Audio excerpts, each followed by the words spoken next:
The views expressed are our own and do not constitute endorsement by the Department of Defense, Department of the Air Force, or the U.S. government.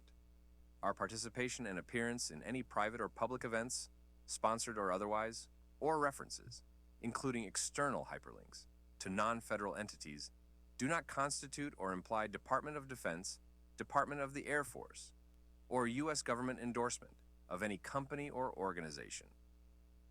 Good morning, DET 630. Today we have Cadet Chandler to share his experience in prior enlisted. Cadet Chandler, do you want to introduce yourself? Well, as he said already, my name is Cadet Chandler, Mhm. and I'm here in the ROTC program, just hoping to become an officer one day. What was your rank before this? So my rank in the Marine Corps was E6. I was a staff sergeant, and so that was a fun rank for me, for Hmm. sure. You think you could build off that experience into the officer? Oh yeah, most definitely. Because I mean, I can't speak to the Air Force way of Mhm. things, but as far as, and nor can I speak to the entire institution of the Marine Corps. I can only speak on my experiences. So with that, becoming an E6 in the Marine Corps was very rewarding because at that point, you are paired with the commissioned officer from that point forward.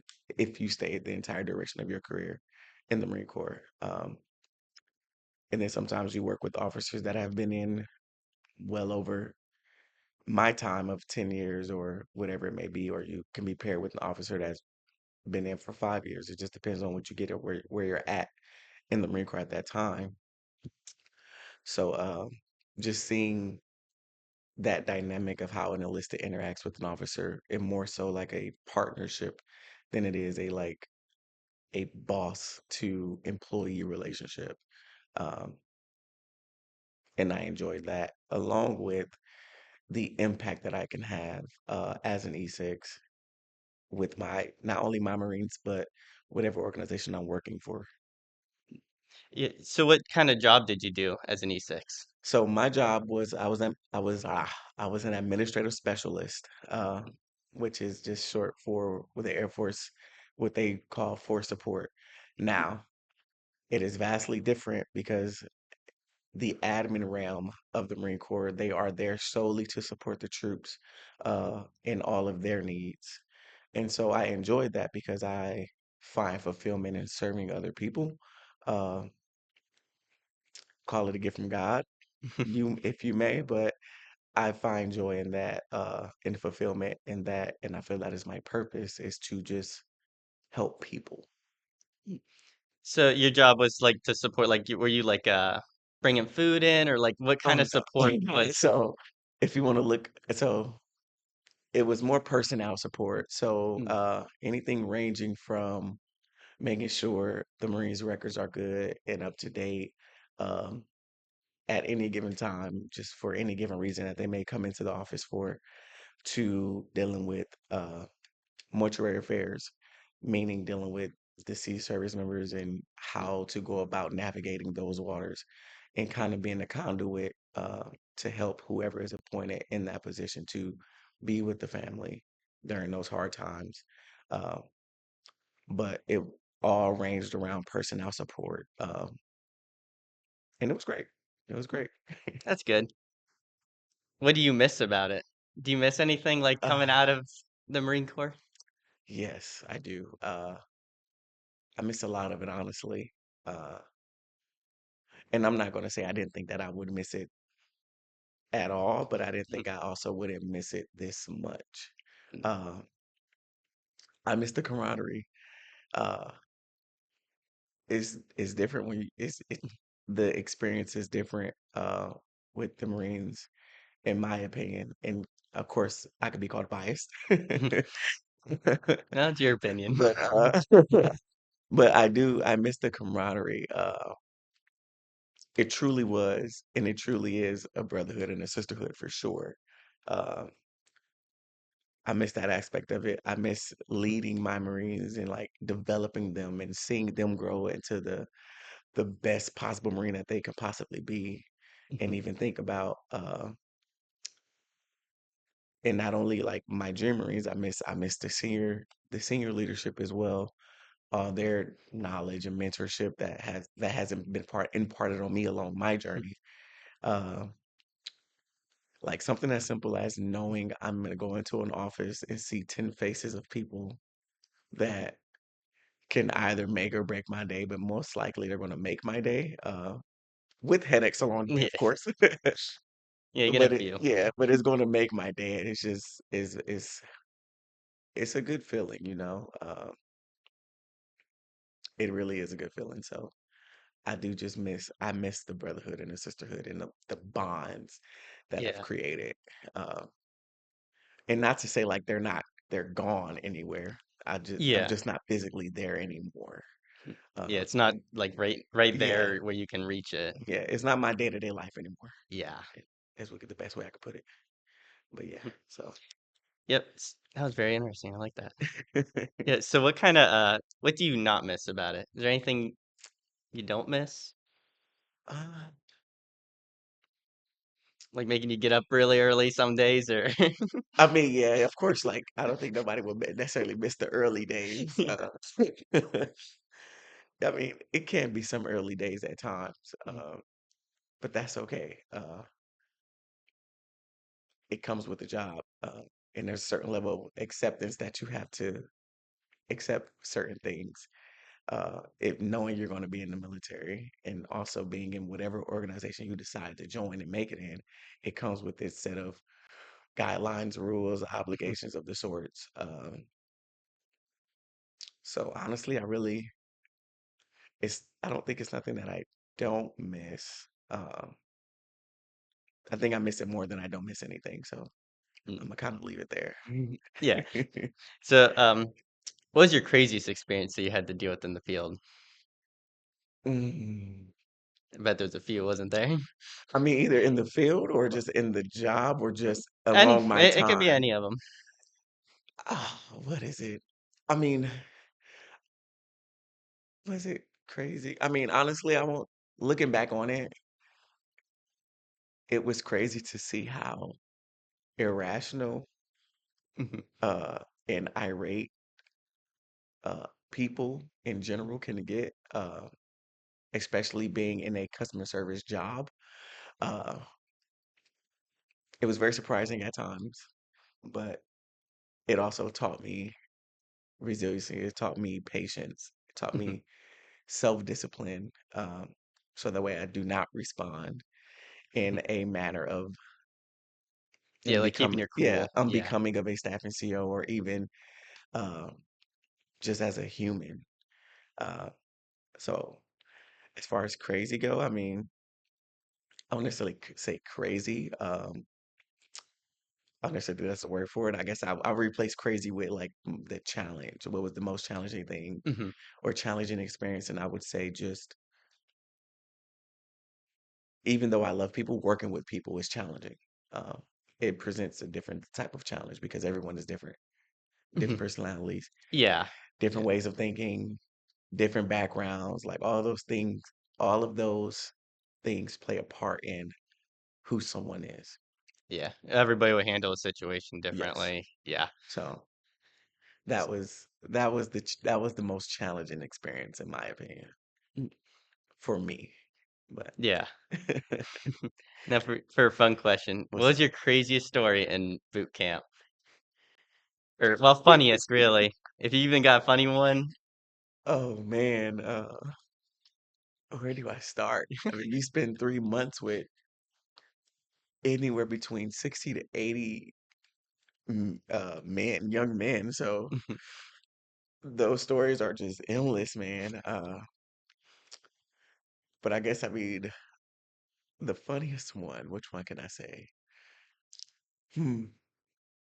I'm really trying to think because it was a lot. A lot of them Oh were yeah, probably I bet. inappropriate, and not necessarily for the Yeah. public realm. But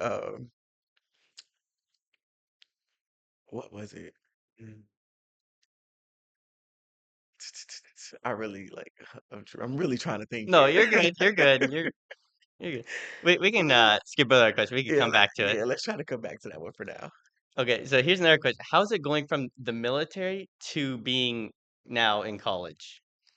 How has that affected your day Mhm. to day? For me, it was tough. It was tough in the beginning, and it's I still have my moments. Mhm. Um, Coming from something that you know where to be, you know what you have to do, uh, and you know what you're something down to you know what you're wearing that day. Uh, it's like it's muscle memory. It's structure. Whereas now being in college, I have to create my own structure and like Mhm. create my own schedule and create my own Yeah. almost everything. So, like, kinda keep that military feel to it and, like, just Yeah. kinda prepare. And that was one of my biggest challenges, and it is still challenging, uh, because some days I'm just like, I know I don't have anything to do, but I feel like I should be doing something. Or some days it's like I have to do all these things, but depending on the person you are, like it tends to be overwhelming at times. Mhm. Very much so because you have to think for yourself, whereas you really didn't have to think for yourself. Like I didn't have to think about my own doctor's appointments. Like I saw when I needed to go. I was notified when I had to go to a doctor, something as simple as a doctor's appointment. And nothing had like nothing crazy. It was just a regular dental checkup. Yeah. Like those things. And it's like uh I became ignorant to because I didn't have to do those things.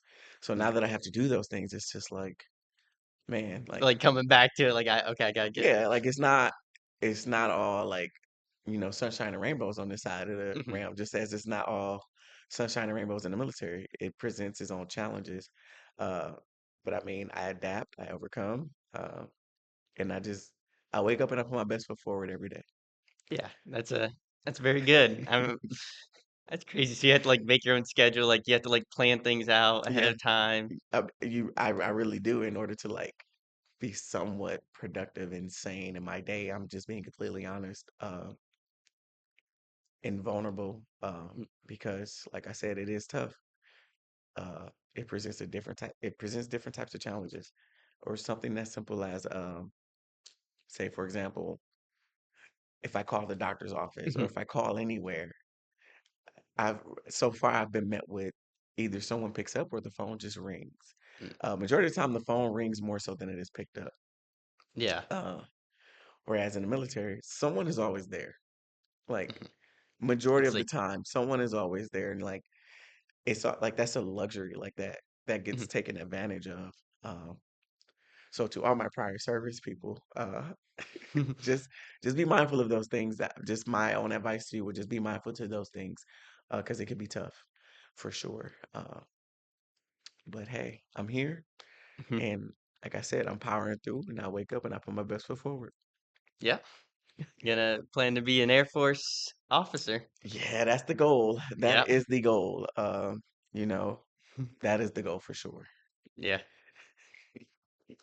So, do you have, like, a planner? Like, do you keep phone notes? Is that how you keep track of things now, or do you, like, Um, make mental notes? so I still write things down. Uh, like I have like a to-do list that I still Mhm. keep, and it was the same kind of list that I kept when I was on active duty. Just things that I have to do or things that I remember that I have to do in such and such time. And in the Marine Corps, we call it a battle rhythm, where you kind of like just plan out your day, your week, or Mhm. even sometimes your month. Right now, I try to plan at least a week in advance. Mhm. Um, because trying to plan out a month of my time right now, it did become a little daunting because it was just like my life revolves around school right now. Yeah. And so school like take it a week at a time. So a week is enough for me. Yeah. I feel like that's a good way to handle it because Yeah. you never know. There's always a surprise quizzes, and then Yeah. you gotta rewrite in your planner, gotta Yeah. go back. And then yeah, and it's just like I try to do that, and then even not everything is always going to go in line with my schedule, my battle rhythm, as I like to call it, uh, because you have those unknowns that just pop up out of nowhere. Um, like for you get a flat tire on your way to school, like you didn't plan for that to happen, so you kind of just have to adjust and keep going. Um, and try to remain just in a clear mind as much as possible. Uh, that was a big reason why coming back into the civilian world, I chose not to have classes on campus for the first semester because I just felt like that was very like that would have been overwhelming trying to run from building to building and like keep Yeah. running from building to building or even like just being on campus and like being engulfed in that. That presents a different mental challenge in itself. So to ease myself back into it, what I felt worked best for me is continuing to remain um autonomous in my planning and in my goals and in my schedule versus being told like you have to be here at such and such time. Um, and that's fine. Some people could Mhm. do that, but I don't think that would have worked for me in the beginning. Hmm, very interesting. So, what do you plan to do, like, as an Air Force officer because with your prior experience? Okay, so It that is a nice question. I appreciate the question.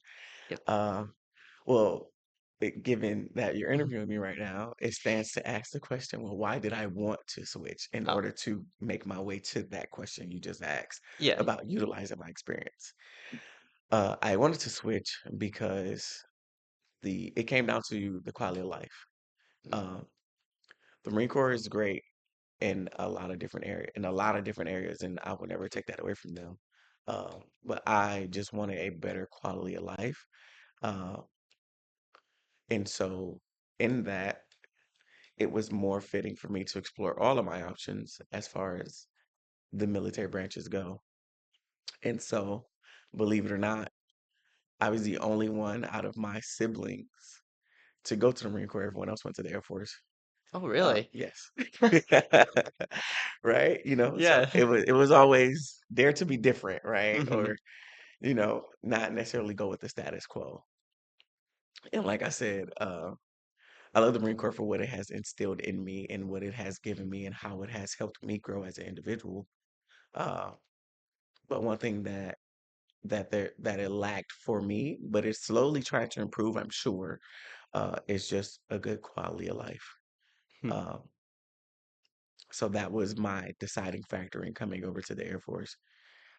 And well, not won't say coming over, but pursuing the Air Force. Let me correct that. yeah. Now, as far as my prior enlisted experience go and becoming an officer and venturing into this becoming an officer in the Air Force, um, it will be utilizing kind of trying to like bring two worlds together and and still succeed in whatever task, mission, operation, exercise that I am handed. Um, it will be challenging, I'm sure, because the mindset is different, the culture is different. Hmm, Um, it's just two very different ends of a spectrum. mhm. Be going from the Marine Corps to the Air Force, so it will be different. And that's on me to utilize what ROTC is teaching us, uh, the mentorship that cadre imparts on all of us, and kind of trying to just bridge those two gaps the best possible way I can while still making an impact uh, within the Air Force. And kind of just, as I like to say, and as it's been told to me, is just leave it better than what I found it. Yeah. So Uh, that is how I plan to use my experiences, just bridge the gap and kind of just leave it better. Leave it better than how I found it. yeah, that's a really good mindset. I like Mhm. that a lot. Thank you. Yep. Uh, you wanna come back to Funny's boot camp story, or do you have, like, a different one? Something else? Let me see. I mean, we can go back to the funny boot camp story. Uh, so It could be I mean, it's funny to me, Mhm. because it happened to me, Oh. but but hopefully it still hits the same with the crowd. But so in the Marine Corps and Marine Corps boot camp or recruit training as they call it, Mhm. uh, we have this ceremony like once we go through the crucible, and it's the culminating event before we receive our Eagle Globe and Anchor. Pretty Mhm. much, we at that point we have earned the title Marine. Uh, once the crucible is over and we at the ceremony. And then and it's an emotional ceremony because you look back on 3 months of Yeah. hard work, blood, sweat, Yeah. tears, and like, you know, all the challenges that you went through and even the hard times you went through. And it does brings it's an emotional time. Uh, and it was for me because like I'm 18 years old and this was the first thing in life where I was really pushed beyond my limits in a lot of things and in a lot of areas. Uh, and so it was a very emotional day. But so we Mhm. my senior drill instructor at the time, he was the one handing out the Eagle Globe anchors. Mhm. And so when he got to me, he gave me the Eagle Globe anchor. And then so he put his hand up. And so me, right? I like kind of put my hand up like I wanted to go in and dap him up. And he was like, what are you doing? And I was like, oh, I thought you was trying to dap me up. And he was like, I mean, that's what you want to do. I said, let's do it. And like in Yeah. that ceremony, he dapped me up and like that kind of stuck with me, because it was just Mhm. like, man, like that was the first time, like, you know, he wasn't screaming, he wasn't yelling. He was Yeah. like, it was that big brother to little brother moment. And that's something I would just never forget. But it was funny to me because it was like, why would you do that? Like, why would you think to do that? I don't know the correct title for the Air Force trainers, uh, but like, think about someone that you're technically supposed to like be afraid of, and then you're Mhm. dapping them up at the end of everything. It's pretty funny to me. Yeah. But that was like one of my funny stories. Unfortunately, a lot of the other ones are Yeah. not Yeah. shareable, but that's okay. Yeah, that's fine. It's memories now. Well, it's memories you always remember. For sure, for sure. Yep. So, but yeah, that's Yep. pretty much it for me. Thank you, Cadet Chandler, for sharing your story and Thank you for having experiences. Thank you for having me on. I appreciate it. Yep. It was fun. Yep. So thank you, listeners, and have a good day.